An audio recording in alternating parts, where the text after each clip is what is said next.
AP assembly అభ్యర్థులను BJP అధిష్టానం ఖరారు చేసింది. ఈ మేరకు రాష్ట్రంలో పోటీ చేసే 10 మంది పేర్లను ప్రకటించారు.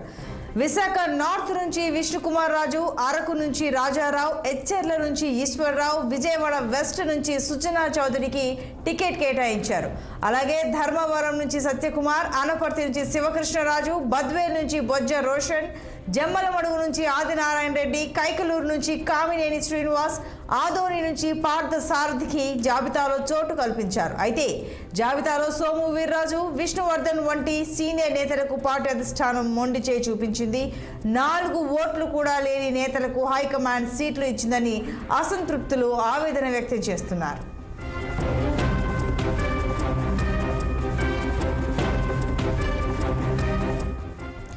ఇదే అంశంపై మరింత సమాచారం మా ప్రతినిధి కోటేశ్వరరావు అందిస్తారు. కోటేశ్వరరావు, మరి ఇద్దరు నేతలైతే మొండి చేయి చూపించారని అసంతృప్తిగా ఉన్నారు. మరి వీళ్ళైనా ఇంకెవరైనా అసంతృప్తుల లిస్టులో ఉన్నారా? అసలు వివరాలేంటి? మొత్తంగా సంతోషి చాలా రోజుల తర్వాత, చాలా గ్యాప్ తర్వాత ఏదైతే మరి బీజేపీ అభ్యర్థుల లిస్ట్ అయితే మరి విడుదలైంది. కొద్దిసేపటి క్రితమే ఈ విడుదల ఈ అభ్యర్థులకు సంబంధించినటువంటి లిస్ట్ అయితే విడుదలైందని చెప్పుకోవచ్చు. ఇది అధికారికంగా ప్రకటించారు అని కూడా చెప్పుకోవచ్చు. ముఖ్యంగా ఏదైతే పొత్తుల్లో భాగంగా వచ్చినటువంటి 10 నియోజకవర్గాలకు సంబంధించినటువంటి అభ్యర్థులను ఒకసారి ప్రకటించింది బీజేపీ అధిష్టానం అని కూడా తెలుస్తోంది. ముఖ్యంగా ఎచ్చెర్లకు సంబంధించినటువంటి మనం చూసుకుంటే ఎచ్చెర్ల అసెంబ్లీ స్థానానికి ఎన్ ఈశ్వర్రావును మరి అభ్యర్థిగా నిర్ణయించారు. ఇక విశాఖపట్నం నార్త్ కు సంబంధించినటువంటి అంశాన్ని మనం ఒకసారి పరిశీలిస్తే విశాఖపట్నానికి సంబంధించినటువంటి అభ్యర్థి మరి మొత్తానికి పివి విష్ణుకుమార్ రాజును ప్రకటించారు. విష్ణుకుమార్ రాజును మనం ముందు నుంచే అనుకున్న పరిస్థితి కూడా చూస్తున్నాము.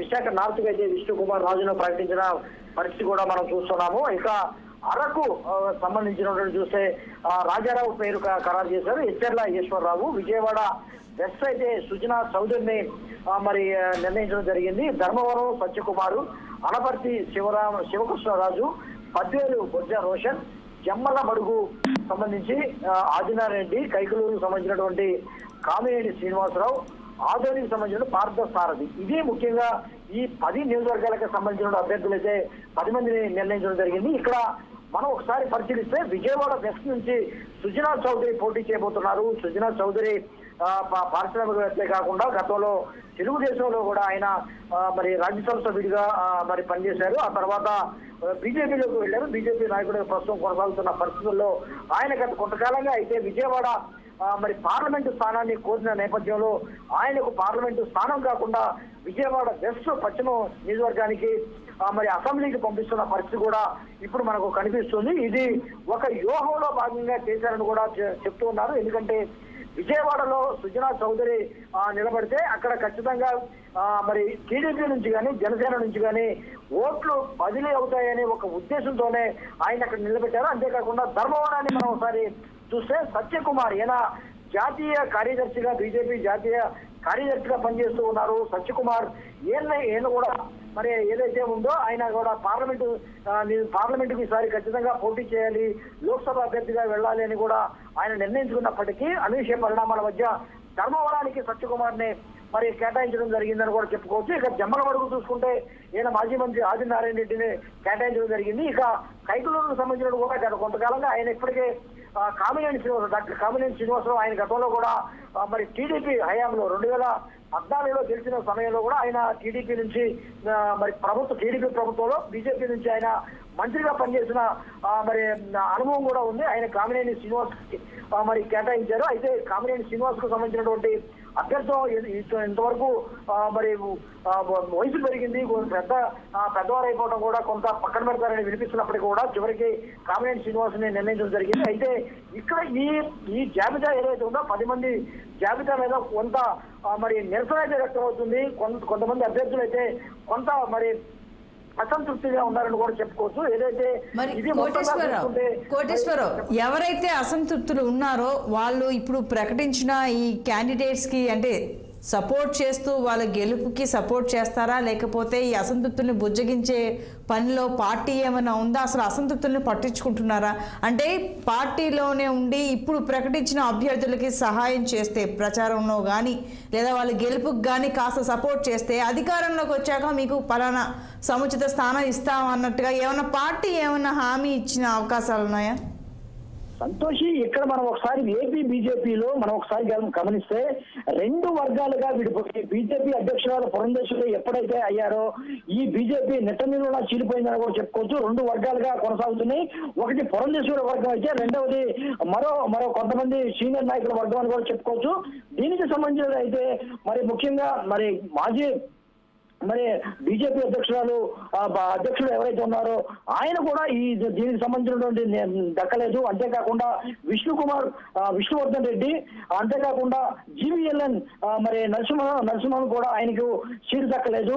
సోము వీర్రాజుకు గతంలో ఆయన బీజేపీ అధ్యక్షుడిగా పనిచేశారు. అయితే ఈ ముగ్గురికి కీలకంగా సీట్లు అయితే ఈసారి దక్కలేదని కూడా చెప్పుకోవచ్చు. అయితే ఈ సీట్లు దక్కినటువంటి బీజేపీ సీనియర్ నాయకులు ఏం చేయబోతున్నారని కూడా ఒక ఉత్కంఠ అయితే కొనసాగుతుంది. ఖచ్చితంగా వీరు బీజేపీకి సంబంధించినటువంటి అభ్యర్థులకు వీరు సహకరిస్తారా, లేకపోతే రెబల్ గా మారుతారని కూడా మరికొద్ది తెలిపోతుంది. అయితే ఇప్పుడే వచ్చినటువంటి లిస్టు మీద కొంత అసంతృప్తి అయితే కొంతమంది నేతల్లో కనిపిస్తూ ఉందని కూడా చెప్తూ ఉన్నారు. ఏదైతే పురంధేశ్వరి వచ్చిన తర్వాత ఈ నాయకులు పెద్ద ఎత్తున ఢిల్లీలోని బీజేపీ పెద్దలకు, ఢిల్లీలోని కేంద్ర నాయకత్వానికి అయితే పురంధేశ్వరి మీద పెద్ద ఎత్తున ఫిర్యాదులు కూడా చేశారు. అంతేకాకుండా అసలు ఈసారి 2024 ఎన్నికల్లో బీజేపీ పొత్తులు పెట్టుకోకూడదన్న ఈ వర్గం మరి పెద్ద ఎత్తున ప్రచారం అయితే జరిగింది, పెద్ద ఎత్తున రిపోర్ట్ అయితే జరిగిందని ఇచ్చారని కూడా చెప్పుకోవచ్చు. అంతేకాకుండా గత వారంలో ఏదైతే మరి ఈ అభ్యర్థులకు సంబంధించినటువంటి లిస్ట్ అయితే పురంధేశ్వరి ఢిల్లీ తీసుకుని వెళ్ళిందో ఆ లిస్టు మీద పెద్ద ఎత్తున ఫిర్యాదులు అయితే చేశారు. ఎందుకంటే గతంలో తెలుగుదేశం నుంచి వచ్చినటువంటి అభ్యర్థులకి, అంతేకాకుండా పురంధేశ్వరికి సంబంధించినటువంటి అన్నయ్యలకి పెద్ద ఎత్తున పెద్దపేట వేశారు. ఈ అభ్యర్థులు కూడా అక్కడ కేటాయించారు. పెద్ద ఎత్తున ఫిర్యాదులు రావడంతో అసలు గందరగోళంగా తయారైంది. అసలు నిజంగా పొత్తులు ఉంటాయా, లేకపోతే బీజేపీ నిజంగా ఒంటరిగా వెళ్తుందని కూడా ఒకనొక టైంలో ఆలోచించాల్సిన పరిస్థితి కూడా ఏర్పడిందని కూడా చెప్పుకోవచ్చు. అయితే ముఖ్యంగా ఈ 10 నియోజకవర్గాలకు సంబంధించినటువంటి అభ్యర్థుల ఖరారైతే ఇప్పటికైతే తేలిపోయింది. అయితే సీనియర్ నాయకులను అయితే పక్కన పెట్టారు. ఖచ్చితంగా ఈసారి ఈ ముగ్గురిని సీనియర్ నాయకుల్ని పక్కన పెట్టారు. మరికొన్ని నాయకులు కూడా ఆశాభావాలు అయితే కొంతమంది కూడా తమకు ఈ స్థానాల్లో తమకు చోటు తగ్గుతుందని కూడా ఇప్పటి వరకు ఆశ పెట్టుకున్నటువంటి నేతలకైతే కొంత నిరాశ ఎదురైందని కూడా చెప్పుకోవచ్చు. అయితే ఏం జరగబోతుంది, ఎన్నికల వరకు కూడా ఏ విధంగా ఉండబోతుంది, బీజేపీ టీడీపీ జనసేన పొత్తు విషయంలో ఓట్ షేరింగ్ అవుతుందా లేదా అనేది కూడా మరికొద్ది కాలంలోనే తెలిసిపోతుంది. అంతేకాకుండా ఈ లిస్టు మీద ఎటువంటి అభిప్రాయాలు వస్తాయి, అయితే ఏం చెబుతుంది బీజేపీ అభ్యర్థుల లిస్టు మీద సీనియర్ నేతల స్పందన కూడా కొంత పరిగణలోకి తీసుకోవాల్సిన అవసరం కూడా ఉంది. అయితే మార్పులు చేర్పులు ఏమైనా ఉంటాయా అని కూడా కొంతమంది అయితే ఎదురు చూస్తున్న పరిస్థితి కూడా చూస్తున్నాము. ఇక సుజనా చౌదరి అయితే ఆయన పార్లమెంట్ కు పోటీ చేయాల్సిన అభ్యర్థి విజయవాడ వెస్ట్ పశ్చిమ నియోజకవర్గానికి సంబంధించినటువంటి అసెంబ్లీకి పోటీ చేయడం కూడా ఇక్కడ పెద్ద ఎత్తున సంచలనంగా మారిందని కూడా చెప్పుకోవచ్చు. ఎందుకంటే ఇప్పటి వరకు కూడా విజయవాడ పశ్చిమ నియోజకవర్గానికి సంబంధించినటువంటి పలువురు నేతలైతే పేర్లు అయితే వినిపించాయి. అనూహ్య పరిణామాల మధ్య సుజనా చౌదరి పేరైతే ఇప్పుడు జాబితాలో చోటు చేసుకోవడం గత 2-3 రోజుల్లో కూడా సుజనా చౌదరి విజయవాడ పశ్చిమ నియోజకవర్గానికి రాబోతున్నారని కూడా పెద్ద ఎత్తున ప్రచారం అయితే జరిగింది. ఇది మొత్తంగా చూసుకుంటే బీజేపీ అభ్యర్థుల లిస్టుకు సంబంధించినటువంటి సంతోషి.